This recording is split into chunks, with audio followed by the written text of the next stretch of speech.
This is Suma Rowjee of Cakes and More, and this is the video series Baking for Beginners.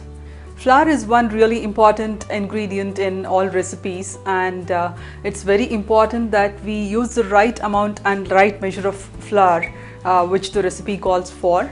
Otherwise your cakes and cookies may end up being dry and tough. So it's always best that you weigh your ingredients including flour, but then in case you do not have your set of weighing scales yet, you may want to know how to measure flour correctly.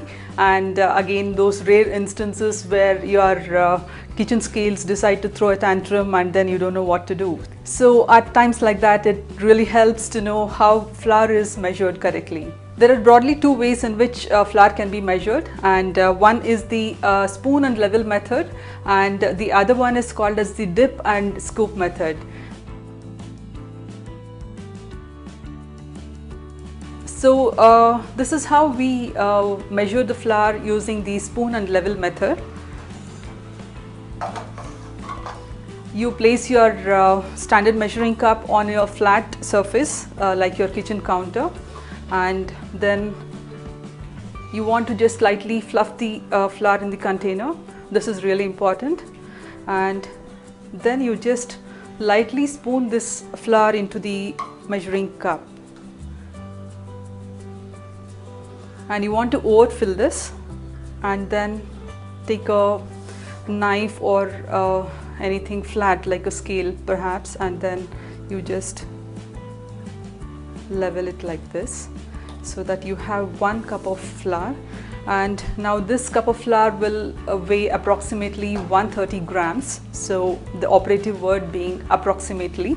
So weighing is always best. And when you're filling your cup with flour, remember not to tap it against the counter. Do not do this, as this will compact the flour and give you more of flour in each cup, so which is not what you want. So you do not need to do that. You shouldn't be doing that. The spoon and level method was the method I would use before I got my weighing scales. So even now, if I have to bake elsewhere, not at my home, and I do not have weighing scales, then this is the method I follow. And then we have this other method called as the dip and scoop method, also followed by a lot of bakers. In the dip and scoop method, as the name specifies, the cup is directly dipped into the container of flour, and then you scoop it up like this, and then you level it like this. And this method gives you approximately about 140 grams of flour per cup. So as you can see, there's almost 10 grams more of flour in each cup, and that would make a difference to your cookies or your cakes. Again, I would like to specify that it's always best to weigh your ingredients including flour, and but then it's always good to know all these small things which can make a lot of difference if ever you need to measure your flour and not weigh it. Thank you for watching this video. I hope you will come back to watch some more. There's some more coming on Cakes and More. Please do subscribe and please do stay tuned.